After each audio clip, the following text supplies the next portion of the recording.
Okay, well, good morning, everybody. Thank you so much for joining us. We're pleased to present this opportunity to give South Carolina media access to Governor Ron DeSantis.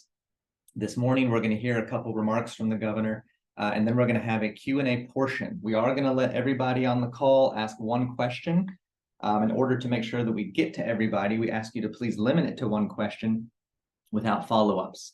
When it's your turn to ask a question, I'm going to call on your name and station. If you could please then unmute yourself and ask your question. Again, you will have to unmute yourself, so please be prepared to do that and ask your question. After that, we'll conclude the press conference, and we'll hopefully be able to do a lot more of these in the future.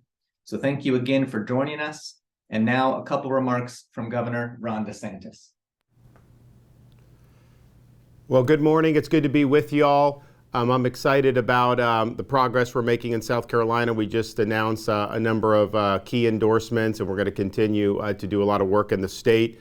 Our country's in decline. It's in decline economically, militarily, and culturally. I'm running for president because I don't think that we can be content with just managing this decline a little bit better than the Democrats. I think we need to reverse the decline of this country. And the time for excuses is over. We need to get the job done.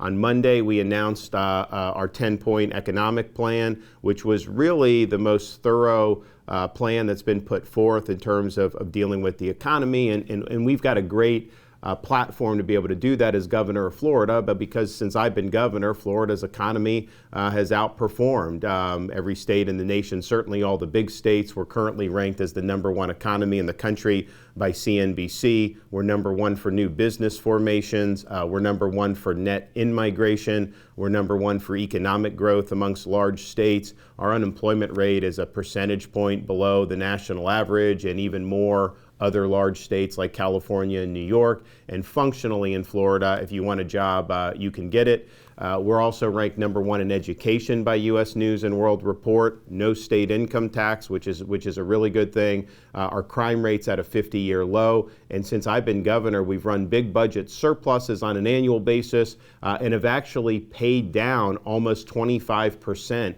of our state's total accumulated debt. And so that's really the way that you build an economy. And our economy's grown, our incomes have grown way more than the national average. And at the end of the day, when we're talking about what we need to do for the economy nationwide, economy works if people are able to work hard, get the most out of their God-given ability, and get ahead. And if you can't do that, then our country's not working for people. And what we've seen over the last few years, largely thanks to bad government policy, spending, debt, printing of money, it's been more and more difficult for people to be able to get ahead. Their standard of living has gone down. And that's a trajectory that will likely continue unless we reverse course. And so, yes, we need to ensure economic independence from communist China. We've put ourselves in a huge position of vulnerability on that over many decades, and the chickens are now coming home to roost. I want a strong industrial base here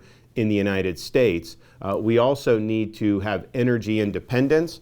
We should not be relying on anybody else for energy. We have great oil and gas resources. We need to use them. We need to export those, and we need to be able to use that to benefit our nation's security. We cannot allow Congress to keep spending us into oblivion. I think we need a balanced budget amendment to the Constitution. I think we need term limits for members of Congress, but we need a president that's going to be willing to veto bloated spending bills if they're put on his desk, and I will do that as president. We also can't have a politicized economy. Things like ESG, environment, social governance, those are covers for businesses to depart from their core mission to try to impose a political agenda. In some respects, they're exercising quasi-public power. That's not going to work for the economy. It also raises questions about governance in this country if they're trying to change policy through the economy and doing things through business that they could not do through the ballot box. So we've kneecapped things like ESG in the state of Florida. We need to do that nationally and return business and corporate America to serving their core function. We also have to change the way we do education in this country. A four-year degree from a traditional brick and ivy university is one way you can be successful, but it is not the only way you can be successful. Vocational education, technical education, workforce education, these are great pathways for people to do very, very well. Some of these skills are in incredibly high demand. You don't have to go deep into debt or go into debt at all as a young person. You can be gainfully employed. You can even parlay that into starting your own business. So in Florida, we have this type of education in middle schools now. We certify people coming out of high school. Our state colleges have a lot of great programs. We need to open up those pathways nationally. That will be good for individuals, but it will also be good for our economy, because if you want to have advanced manufacturing, you need people that have these skills, and if we're producing that, then you're going to have more growth here in the United States. In terms of student loans, too many students have taken out excessive amounts of debt.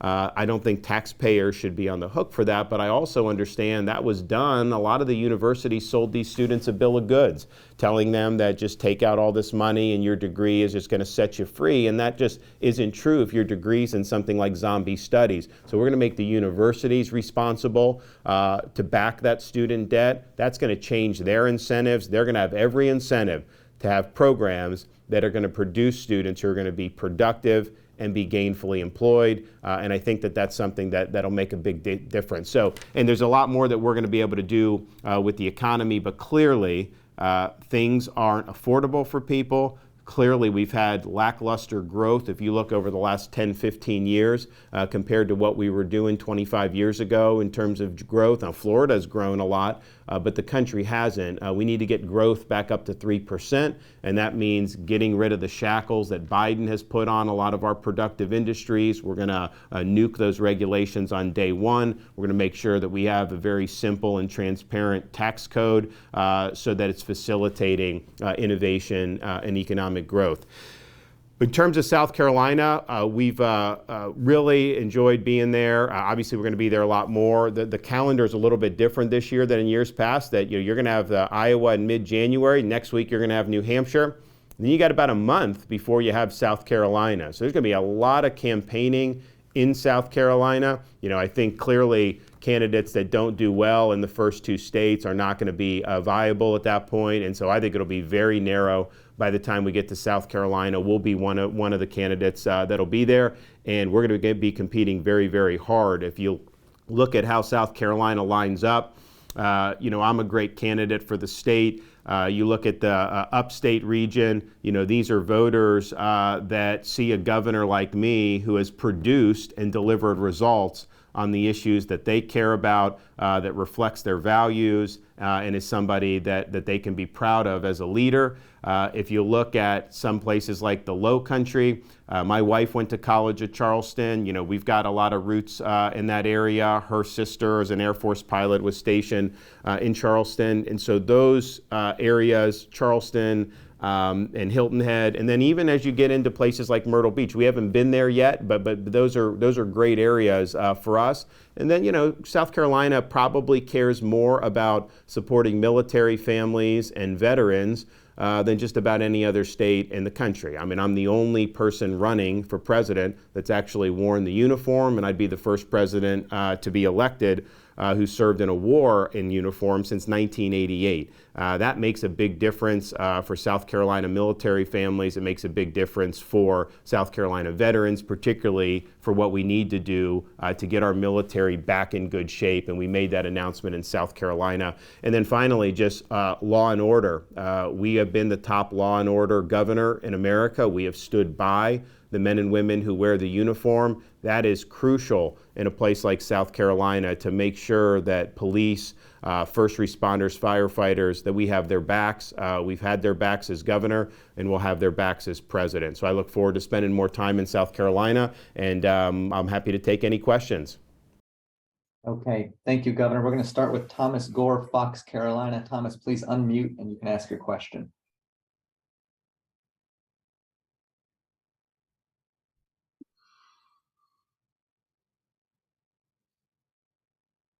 Thomas Gore, Fox, Carolina, if you could unmute and ask your question.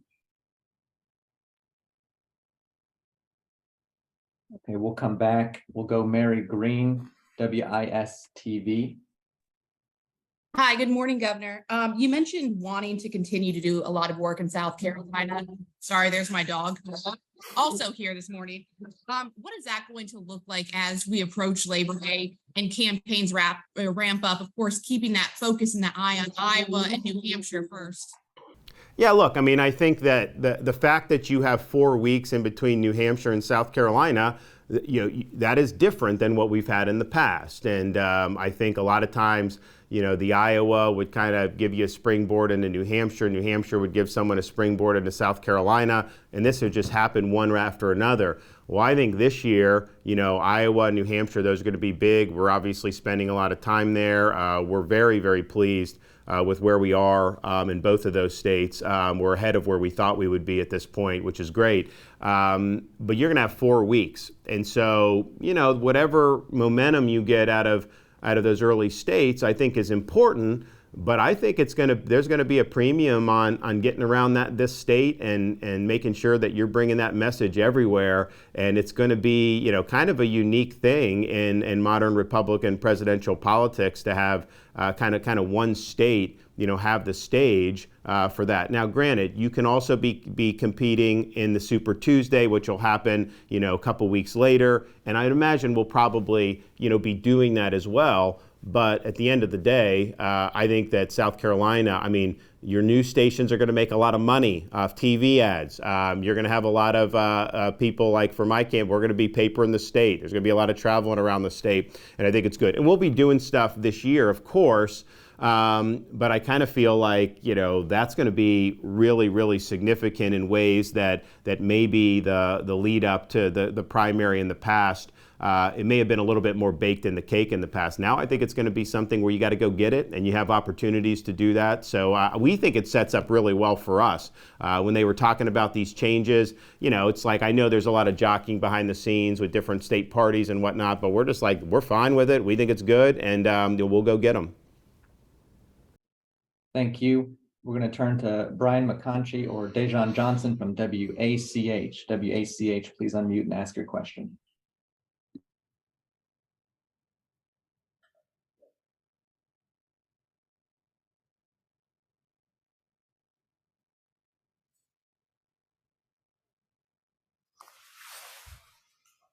Okay, we'll come back to WACH. Let's go to Devanyi Shetty, Greenville News.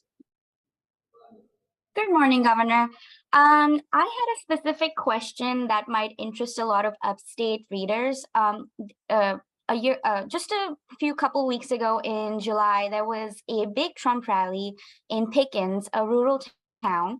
And lately, there's been a debate about campaigns paying for their own security provisions. The Pickens County Council is right now debating whether they should pay $40,000 for additional security expenses that were accumulated after the rally. What is your take on campaigns footing their own bills when they bring their supporters to these big events? Well, I think what we do, since I'm a sitting governor, we have security. That's just a 24/7 thing that the state of Florida has provided in law. So when we're going, we rely on our folks to do what they would do. So if I'm campaigning in South Carolina, if I'm, going to an event in Florida, if I'm just in the neighborhood here in Tallahassee, our security is basically the same. So we're in a little bit different situation than maybe some of these other candidates who are out of office. And but that's just with the 24/7 nature of what we have. We have that, unfortunately, as I become more known. We do get a lot of threats. It's unfortunate that that's the case, but I think the state of Florida has made decisions long before I was governor, to make sure that there was adequate security for the chief executive. Okay, thank you. Caitlin Bird, Post and Courier. Caitlin, please unmute yourself and ask your question. Good morning, Governor. I appreciate you taking the time today. As you are well aware, Senator Tim Scott of South Carolina has criticized both yourself and your campaign by extension for comments as it relates to Florida's education curriculum when it comes to the teaching of slavery, as well as taking a shot at a comment made by a campaign press secretary as it relates to the characterization of Susan B. Anthony group. Given this newer line of attack that we're seeing from Senator Scott, who until now has really said, I'm just going to focus my attacks on Joe Biden. How are these attacks landing for you? What does this say about the state of the race so far and the way that Senator Scott is engaging with you? Thank you. Well, the state of Florida, we've laid down a very clear marker. We're about education, not indoctrination. And so as part of that, a couple years ago, we eliminated critical race theory from our K through 12 schools because that's a political agenda that the left is using to try to use history to advance their current agenda. That's wrong. Now, we were criticized for eliminating CRT because they said, Florida must not want to teach about African American history. And in reality, that bill required robust standards and even expansion of what Florida was doing as part of our history curriculum. And so that's why this working group was born out of it that had African American history scholars, most of whom were Black themselves, develop really comprehensive guidelines about the teaching of Black history, including slavery, but not limited to that. They were lauded for doing this. This was all public. People were so excited. Most states don't have any Black history standards, and Florida was going above and beyond.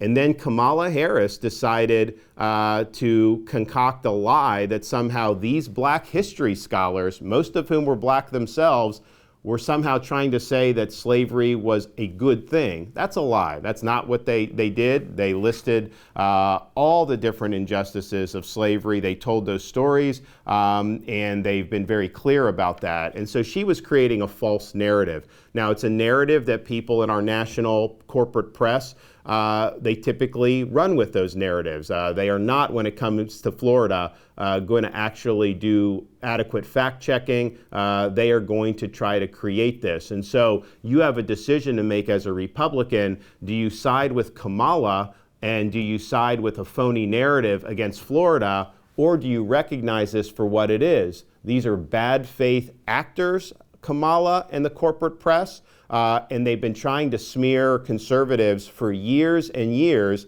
and too many Republicans just sit back and take it or even accept the narrative. So we fight back against the narratives.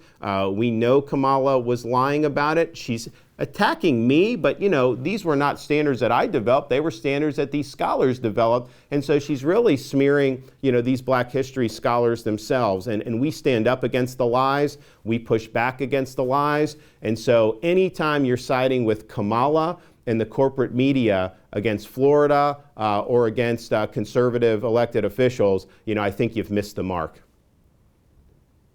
Thank you. Moving to Mayan Schechter, South Carolina Public Radio. Unmute and ask your question. Thank you, Governor.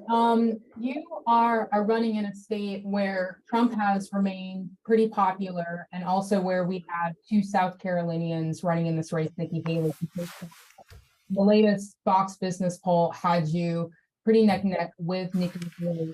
How exactly, given that she was a governor, you are a governor, but how exactly do you plan to differentiate yourself in a state, burst through the bubble when you are dealing with two people who are incredibly well known in this state, plus Trump, who obviously has remained pretty popular as well with voters? Well, one, the time for excuses is over. We got to get the job done. I'm the most likely, defeat Joe Biden. And you can see that based on what we've done in Florida. I mean, we took a state that had been evenly divided, and we were able to win the biggest Republican gubernatorial landslide in the history of the state of Florida, winning 62% of Latinos, winning independents by 18 points, winning women by almost double digits, winning places like Miami-Dade County by double digits, which no one was thought possible even a few years ago. You got to be able to do that type of performance nationally if we want to be able to win.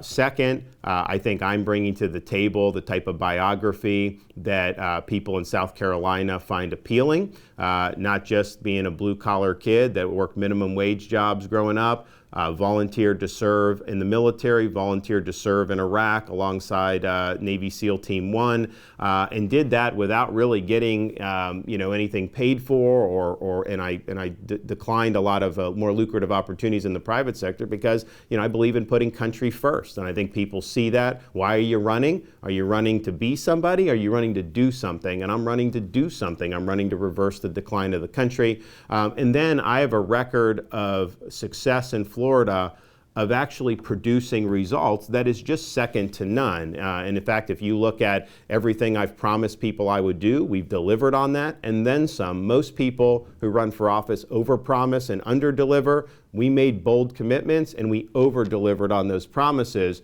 And so as president, I'm going to be the one that's going to be most likely to actually get all the things we want done, from economy to energy independence, to finally securing the border and taking on the drug cartels, to holding the medical swamp accountable, people like Dr. Fauci for what they did during COVID, for fighting back against woke ideology and supporting parents' rights and our school children, to reconstituting our military, getting them back to mission first, putting us in a position to be able to check and deter China, and then reining in the administrative state and ending the weaponization of government. And so we have the ability to put that out there in a way that nobody else can. And I think that there's a reason why we're seeing this galvanized support in places like the early states. And for me to have gotten all these endorsements in South Carolina, given that you guys have two of your own politicians running, I think that shows that when people see us, when they see what we've been able to accomplish, they come on board, and we're going to continue to build support. So I'm very optimistic about our pathway there. Thank you. Meg Kennard, AP. Meg. Hey, Governor, thanks for taking the time. To piggyback somewhat off of Maayan's question, you're campaigning in a state where former President Donald Trump has maintained high levels of popularity and support, but also this campaign is happening as he is now repeatedly indicted by several jurisdictions, twice DOJ now. You've voiced criticism of those investigations, but as we've seen, as this cycle has repeated, the former president benefits from fundraising as well as polling numbers. Frankly, every time an indictment comes down, how does that situation, also given the fact that there may be a fourth indictment coming in Georgia soon, how does that further complicate specifically your campaign here? All of those circumstances, plus given the two native candidates that we have in South Carolina. Well, I think it's a great question. Well, first, I will end the weaponization of government. IRS, DOJ, FBI. You'll have a new FBI director day one. You will see the DOJ. We will clean house. We will be actively holding those agencies accountable. We will be taking power out of D.C. And parceling it out in other parts of the country. And that'll be something we do on day one. And so we see problems. And, the Trump obviously gets most of the attention. But we've seen observant Catholics be targeted by the FBI. We've seen pro-life activists like Mark Houck have a SWAT team go to his house. We saw parents surveilled by the FBI going to school board meetings in Northern Virginia. And so this is clearly, these agencies have lost their way. They have not been held accountable, and I will bring that type of accountability. And I think that's the fundamental question for our voters is, okay, what are we going to do about this? Are we going to actually drain the swamp? Or are we just going to be talking about draining the swamp? And I think the former president had promised to drain the swamp, but if you look at the results, he did not make a dent in the swamp. In fact, he didn't fire Christopher Wray. He elevated Fauci and didn't fire him. He put General Milley in defense to lead the Joint Chiefs of Staff, Jerome Powell to the Fed, and so many other things. And so, we will handle that in a way that will actually bring fundamental change to Washington. And then I think the second point is, this election should be a referendum on the failures of Joe Biden and our positive vision to get America on a better path. And so we show how we're going to reverse the decline of this country. And that's what I represent. If the election becomes about the past, if it becomes about what happened 3 or 4 years ago, 5 or 6 years ago, if it's about, this document or that document, well, Biden's going to be able to be in the basement again. He's going to be able to fly under the radar. And I think he's going to be able to get away with it again. And we're going to end up saying, what happened? How come, we can't win these elections? And so let's keep it focused on Biden and his failures and how we're going to do better for the American people. And if that is the case, we're going to do very, very well, not just with the presidency, but also expanding our majorities in the House and retaking the U.S. Senate. Anything short of that is just going to be inadequate for us to turn this country around. Thank you. Anna Wilder, the state. Anna. Good morning. Thank you so much for being here. I was wondering, so Tim Scott has said that he would start the conversation at 15 weeks for an abortion ban. He's also said that he believes in exceptions for rape and incest. What is your belief on a federal abortion ban, considering you signed the 6-week in Florida? And do you believe in exceptions? So the state of Florida, we enacted a heartbeat bill similar to South Carolina, similar to Iowa. And Florida's heartbeat bill, the legislature provided exceptions for rape, for incest, for human trafficking, and for the life of the mother. I signed that legislation with those exceptions in it. I want to commend the people, the legislature in South Carolina for what they did to be able to protect life. I want to commend what Iowa Governor Kim Reynolds and the legislature did to stand up and protect life when they had an adverse court decision. They snapped back into place and really did a good job to provide pro-life protections. Look, Congress has not done anything productive that I've seen on a whole host of issues. And so I think the idea that somehow that's going to be some type of saving grace. I mean, I think that Congress, they couldn't even stand up against the defense with the abortion tourism. I mean, that was something that I thought that they would be able to do, and that yet a lot of them don't want to even have that fight. So I think that this ultimately is something where you're going to make the most progress from a bottom-up perspective, and I've said that the whole time. We're proud of what we were able to do to actually enact significant pro-life protections. I'm proud of South Carolina for enacting significant pro-life protections, and Iowa. And at the end of the day, people can chirp and these groups can say this or that. I'm the only candidate running that's actually delivered results with respect to right to life. I mean, we've delivered protections here, just like they have in South Carolina and just like they have in Iowa. I think a lot of this other stuff, people kind of posture, they say this or that, but show me the results that you've actually produced in your time in office. We have results to show. Thank you. Jonathan Lovegrove, independent journalist. Jonathan. Good morning, Governor. So an impressive list of endorsements that you received this morning. Will any of these individuals actively campaign for you on the campaign trail? And how will that play into your South Carolina local strategy? We love all the support to be active, and we definitely welcome them out there. I mean, as you guys know, candidate can do events, and that's important, but when you have surrogates and you have people out there working in their communities to spread the word, it really makes a difference. And we've seen that firsthand in a lot of these early states. I mean, you think about it, most voters are not paying very close attention to the primary at this point. And so what you're doing, I think, in the summer months is you're building the type of infrastructure and organization that's going to pay dividends down the line. That's what we've been focused on. It's not always the most scintillating work, but it's essential work, and it's very, very important. And what we found in a lot of these early states is a lot of these Republican caucus goers in Iowa, primary voters in New Hampshire, South Carolina, they definitely know that I'm a governor of Florida. They definitely know we've done a good job. I mean, there's no question about that. But they don't necessarily know a lot of the details about my military service, about my family. We'll be the first president with young kids in quite some time to be in the Oval Office. And I think a lot of our voters understand that, you know, we need a resurgence in family in this country. It's very, very important, and we would be a good, I think, a good symbol of that for the country. And so as they see that, and then as they see of all the successes we've had in Florida, tackling every issue under the sun, where we've delivered big results, you know, they're very impressed, because I think they don't want to see the talk. They're sick of the slogans. They're sick of all that. They want to see action, and they want to see results. And so as more and more people figure that out and are informed about that, and then about our vision for America, we get a lot of support. Now, some of that will be me going speaking, me shaking hands and talking with people. We're doing a lot of that. I mean, we've already visited, Iowa has 99 counties. I think we've already done almost 20 of the 99. We're going to do more bus tours this weekend. We were in New Hampshire for 4 days this weekend through early this week. We've made many visits to South Carolina. We obviously are going to do a lot more there.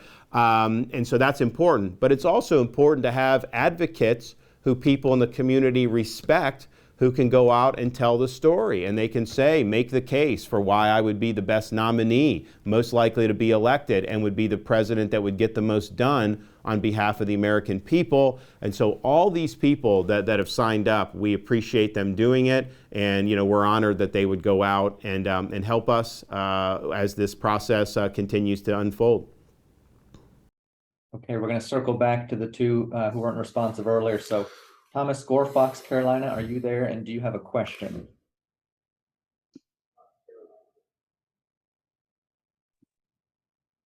All right, Brian or Dejan, WACH, Fox News.